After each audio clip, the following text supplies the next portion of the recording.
لتكونوا شهداء على الناس ويكون الرسول عليكم شهيدا জোরে বলুন আল্লাহু আকবার।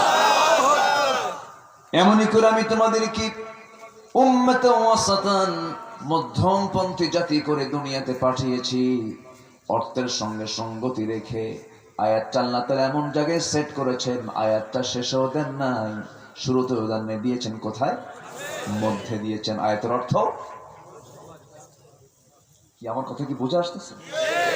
এরকম করে আপনি যদি মিলান, এগুলো কি আসে?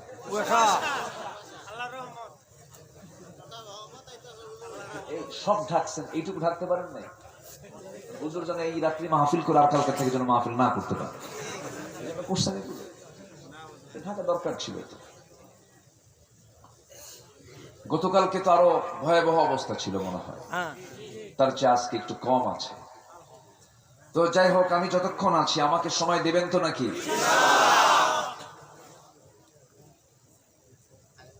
জি, সবাই বসুন, আমি আছি, সমস্যা নেই।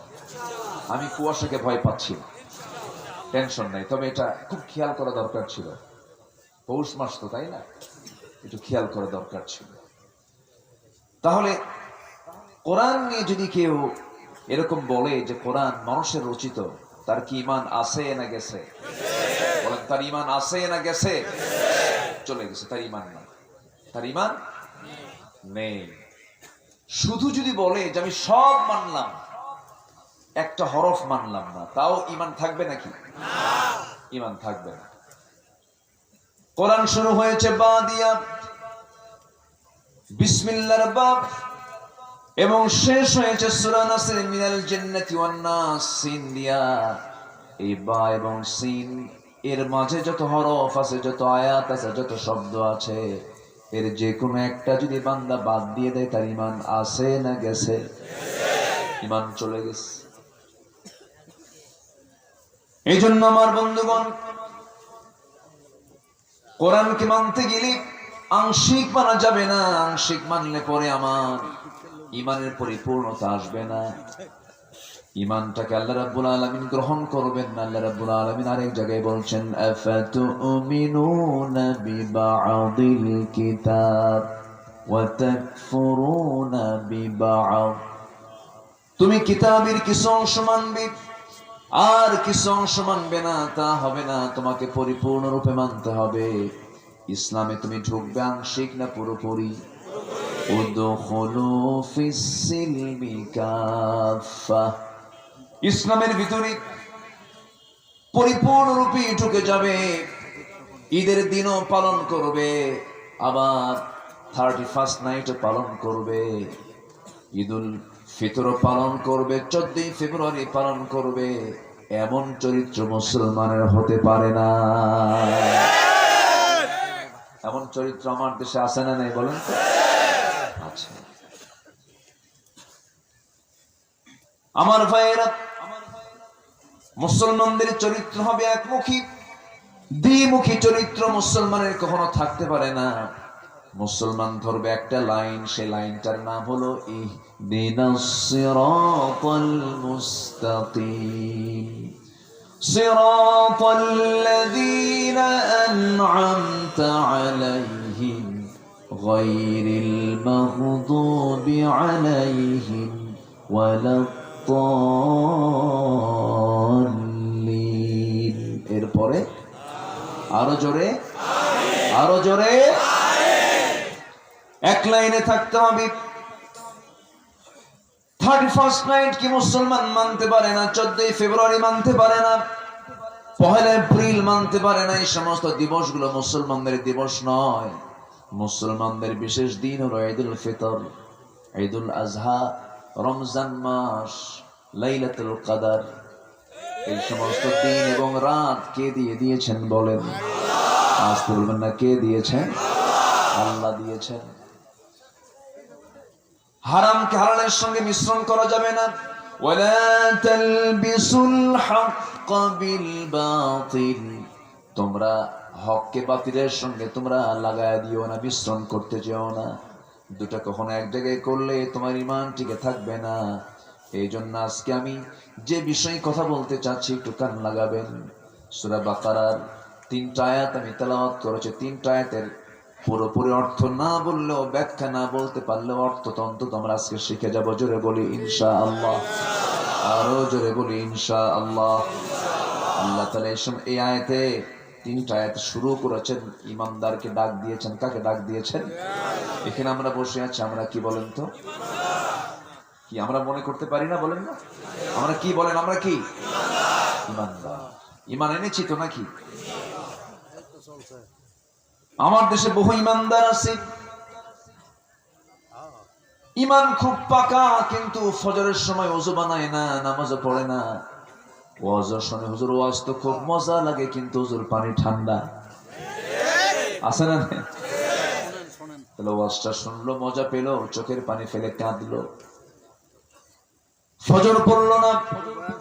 অথচ ফজরটা ছিল ফরজ কাজ, ওয়াজটা ছিল অতিরিক্ত কাজ।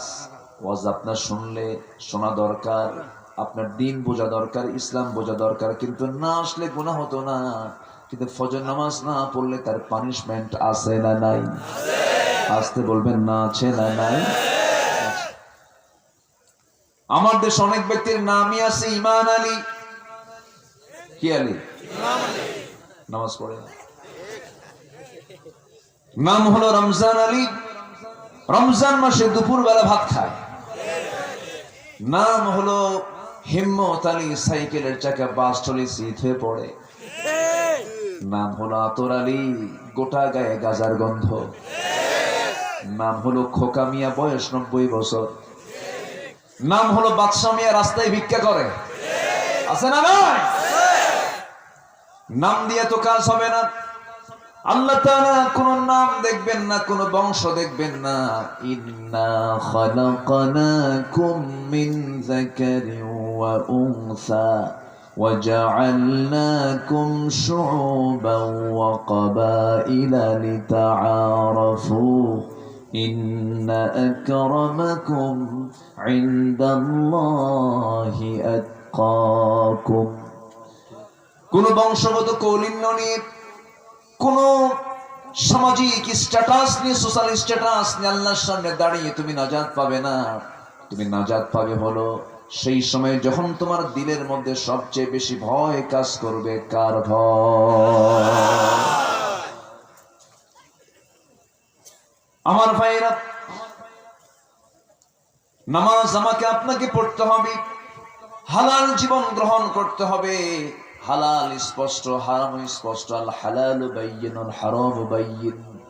হালালটাকে গ্রহণ করব, হারামটাকে বর্জন করব। আজকের সাবজেক্ট হলো হালাল জীবিকা। কি জীবিকা বলেন? হালাল জীবিকা। কারণ হালাল ছাড়া কোনো সেজদাও কবুল হবে না। কার দরবারে? আসতে বলবেন না, কার দরবারে? আমার দেশে নামাজি সুদখোর মনে হয় নাই।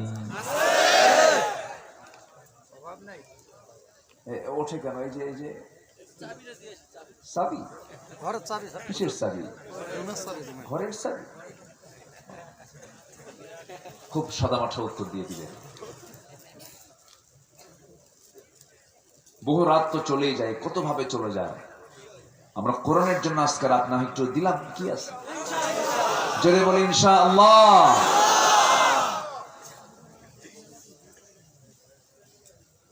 আমার ভাইরা, হালাল যদি আমি উপার্জন না করতে পারি, হারাম দিয়ে যদি আমার বডি প্রস্তুত করি, আমার রক্ত যদি হারাম দিয়ে হয়, আমার গোশত যদি হারাম দিয়ে হয়, কোন ইবাদত আল্লাহর দরবারে মঞ্জুর হবে না। এই জন্য আল্লাহ রাব্বুল আলামিন বলছেন, ও বান্দা, আমি তোকে তোর প্রথম হুকুম নামাজ করে দেই নাই, রোজা করে দেই নাই। আমি কোরআন যে নাযিল করেছি, প্রথম হুকুমটা দিয়েছি, তুমি হলো পড়ো। তোমাকে পড়তে হবে, জানতে হবে, শিখতে হবে। প্রথম ওহিটা হলো পড়ার কথা বলা হয়েছে, জানার কথা বলা হয়েছে। জানার নাম ঈমান নয়, মানার নাম ঈমান। কথাটা সম্পূর্ণ ভুল। ভুল কথা সমাজে প্রচলিত আছে। জানার নাম ঈমান নয়, মানার নাম ঈমান। ভুল কথা। জানার নামও ঈমান, মানার নামও ঈমান। জানতেও হবে, মানতেও হবে। আমার ভাইরা, এটা শক্ত কথাই বলে ফেলবো, মন খারাপ করা যাবে না, কোনো মূর্খের জন্য জান্নাত নাই।